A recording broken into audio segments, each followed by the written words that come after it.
오늘 우리에게 주신 하나님 말씀은 요엘서 2장 12절에서 14절입니다. 구약성경 요엘 2장 12절에서 14절 1271페이지입니다. 1271페이지 요엘 2장 12절에서 14절 우리 같이 읽겠습니다. 시작. 여호와의 말씀에 너희는 이제라도 금식하고 울며 애통하고 마음을 다하여 내게로 돌아오라 하셨나니 너희는 옷을 찢지 말고 마음을 찢고 너희 하나님 여호와께로 돌아올지어다. 그는 은혜로우시며 자비로우시며 노하기를 더디하시며 인애가 크시사 뜻을 돌이켜 재앙을 내리지 아니하시나니 주께서 혹시 마음과 뜻을 돌이키시고 그 뒤에 복을 내리사 너희 하나님 여호와께 소제와 전제를 드리게 하지 아니하실는지 누가 알겠느냐. 아멘. 오늘 새벽에도 예비하신 하나님의 은혜가 우리 성도님들께 함께 하시기를 예수님의 이름으로 축복합니다. 아멘. 오늘 말씀은 당신의 백성들이 회개하고 다시 돌아오기를 간절히 바라는 하나님의 마음이 잘 드러납니다. 특별히 조금 전에 읽은 12절 말씀에 너희는 이제라도 내게로 돌아오라, 이 말에 아버지의 마음이 고스란히 다 느껴집니다.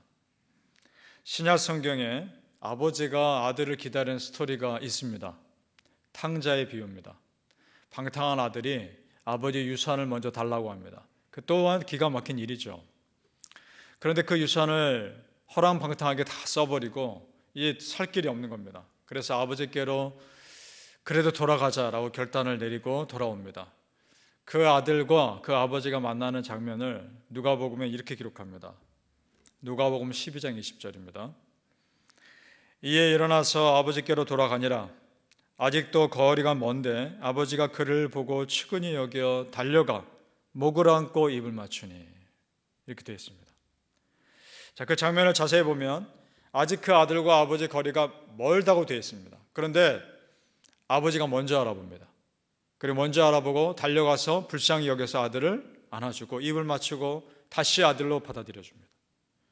자, 여러분, 그 장면에서 어느 날 아버지가 아들이 올까 나가봤더니 그때 마침 아들이 나타난 것이 아닌 겁니다. 이렇게 될 수 있는 이유는 아버지가 매일 나갔던 겁니다. 이제나 돌아올까 저제나 돌아올까 매일 나가서 봤는데 그날 딱 아들이 온 거죠. 그러니까 먼저 발견한 겁니다. 그래서 달려가서 다시 아들로 받아들인 것을 봅니다. 바로 이 아버지의 모습이 오늘 요엘서의 말씀에 이제라도 내게로 돌아오라 라며 기다리시는 우리 아버지 하나님의 모습입니다. 믿으십니까? 우리 하나님 성도님들 언제나 기다리십니다. 언제나 회개하고 돌아오기를 기다리시며 돌아오면 언제든지 다시 품어주시는 아버지 하나님이십니다. 그 은혜를 믿으시길 축복합니다. 아멘. 탕자의 비유에서 아버지와 아들의 다시 만나는 이것이 의미가 있는 이유는 그 아들이 진심으로 회개했다는 겁니다. 정말 뉘우쳤다는 겁니다. 그리고 그 아버지도 진심으로 아들을 받아들이고 용서했다는 겁니다. 그래서 아름다운 스토리가 되는 겁니다. 누가복음 15장 18절 19절 보면 그 아들이 아버지에게 돌아가기 전에 마음의 결단을 합니다. 어떤 결단이냐? 이렇게 되어 있죠. 내가 일어나 아버지께 가서 이르기를, 이렇게 말하겠다는 겁니다. 아버지, 내가 하늘과 아버지께 죄를 지었습니다. 지금부터는 아버지의 아들이라 일컬음을 감당하지 못하겠습니다. 나를 그저 품꾼의 하나로 써주십시오. 이렇게 말하겠다는 겁니다. 이렇게만 해도 자기는 감사하겠다는 겁니다. 그 마음으로 간 겁니다. 그랬더니 하나님, 그 아버지는 그 이상으로 품꾼 정도가 아니라 다시 아들로 받아들여 준 겁니다. 그래서 성도님들, 죄인인 나를 하나님께서 용서해 주시고 받아주셔서 나를 천국의 문지기로만 쓰셔도 나는 감사한 겁니다. 믿으십니까? 근데 우리 하나님은 나를 그렇게 쓰지 않으십니다. 아들로 받아주신단 말입니다. 기대 이상이신 아버지 하나님께서 나를 그렇게 받아주신다는 겁니다. 그것을 믿으시기 바랍니다. 이제라도 돌이키며 받아주신 아버지 하나님의 은혜가 여전히 우리 성도님들의 삶에 있다는 것을 꼭 믿으시길 축복합니다. 오늘 요엘 선지자는 그렇게 회개하며 아버지 하나님께 돌이킬 때 무엇이 정말 중요한지를 알려줍니다. 그것은 진실한 마음입니다.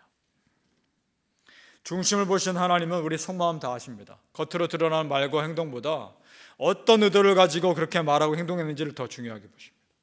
그것이 오늘 13절입니다. 다시 한번 읽어보죠. 13절 말씀 시작.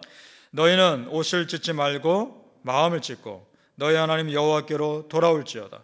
그는 은혜로우시며 자비로우시며 노하기를 더디하시며 인애가 크시사 뜻을 돌이켜 재앙을 내리지 아니하시나니. 아멘. 이스라엘 백성들이 보통 회개할 때 옷을 찢는 그런 관례가 있었습니다.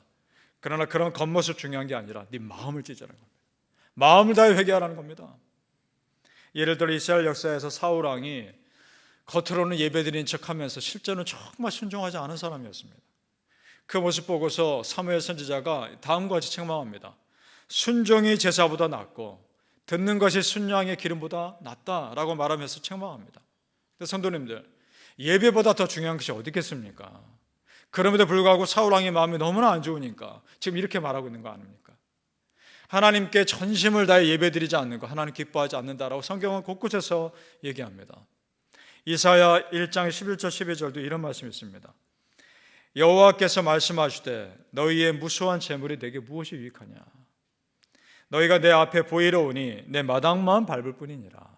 아멘. 아무리 그럴듯한 재물을 드린다 해도 마음 없는 예배는 그저 하나님 앞에 얼굴만 보이는 것이고 성전 마당만 밟는 것일 뿐이다. 이렇게 말하고 있는 겁니다. 그런데 우리 성도님들, 우리 하나님이 겉모습이 아니라 중심을 보신 하나님이시기 때문에 감사한 겁니다. 그 이유는 내가 하나님 앞에 내세울 것이 없고 내가 하나님 앞에 드릴 것이 없어도 마음을 다해 드리며 그 진심 하나만으로도 하나님은 기뻐하시는 분이기 때문입니다. 믿으십니까? 13절에 마음을 찢다라는 말은 이런 말이 있습니다. 찢어서 분리하다, 이런 뜻이 있습니다.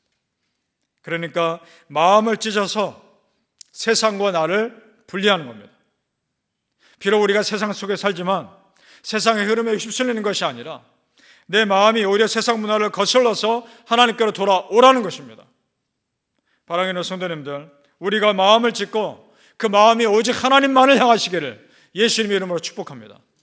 아멘. 다시 돌아온 자들에 대한 여호와 하나님의 은혜는 확실합니다.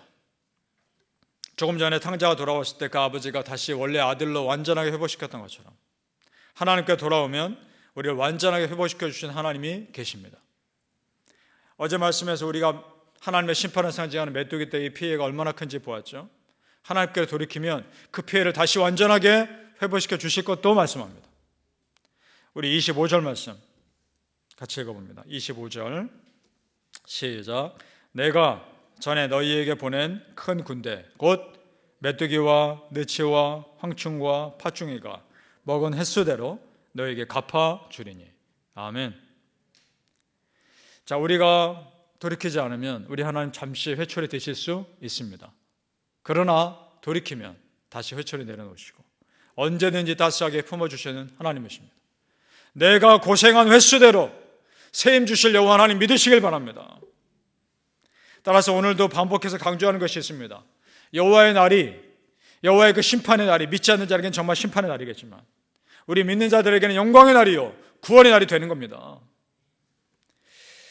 31절과 32절을 우리 같이 읽어보겠습니다. 31절과 32절, 이 회복의 메시지가 우리에게 주시는 메시지로 받아들여질 수 있기를 축복합니다. 31절 32절 시작. 여호와의 크고 두려운 날이 이르기 전에 해가 어두워지고 달이 핏빛같이 변하려니와 누구든지 여호와의 이름을 부르는 자는 구원을 얻으리니 이는 나 여호와의 말대로 시온산과 예루살렘에서 피할 자가 있을 것이며 남은 자 중에 나 여호와의 부름을 받을 자가 있을 것임이니라. 아멘. 믿지 않는 자들에게는 그날이 해가 어두워지고 달이 핏빛같이 변한 두려움의 날이죠. 마치 출애굽 재앙처럼.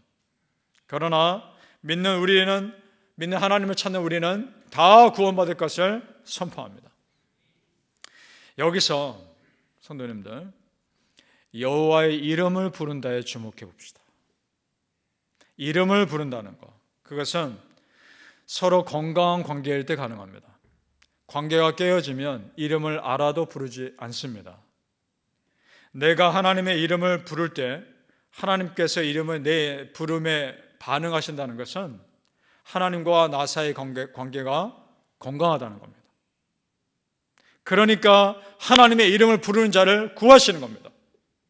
하나님과의 관계가 건강하고 충만한 자 하나님 어떻게 안 구하십니까? 그런 자를 구하시는 겁니다. 그래서 그 구원의 개념을 바울서도 그대로 로마서에서 선포합니다. 로마서 10장 13절에 이렇게 되어 있습니다. 누구든지 주의 이름을 부르는 자는 구원을 받으리라. 아멘. 사랑하는 성도님들, 우리가 하나님 부르면 그 이름에, 그 부름에 응답하신 하나님이 내 옆에 계신다는 걸 믿으시고 오늘도 마음껏 하나님 이름 부르며 기도하시기를 예수님 이름으로 축복합니다. 아멘. 기도하겠습니다. 여호와의 이름을 부르는 자는 구원을 받으리라. 하나님, 내가 하나님을 알고 하나님도 나를 알고 내가 하나님 이름 불렀을 때 내 이름 부르시며 그 이름에, 그 부름에 반응해 주실 줄로 믿습니다. 아버지 하나님, 하나님 없이는 우리가 살 수 없게 오늘도 나와서 이 자리에 기도하오니 우리의 간절한 부르짖음에 응답하여 주시옵소서. 우리의 간절한 부르짖음에 반응하여 주시옵소서. 여호와의 그날이 우리에겐 심판의 날이 아니라 영광의 날이요 구원의 날임을 믿습니다. 하나님, 우리 믿는 백성들 끝까지 믿음 지키게 도와주옵시며 어떠한 상황에서 두려움 없이 여호와의 이름 부르며 승리케 하여 주시옵소서. 오늘도 하나님께서 임하게 하실, 하나님께서 허락하신 그 승리를 맛보며 하나님께만 영광 돌리는 믿음의 사람 되게 하여 주옵소서. 세상의 흐름에 휩쓸리는 자들 되지 않으며 하나님을 향하여 하나님만 바라보는 믿음의 사람들 다 될 수 있게 하여 주시옵소서. 감사하며 예수님 이름으로 기도합나이다. 아멘.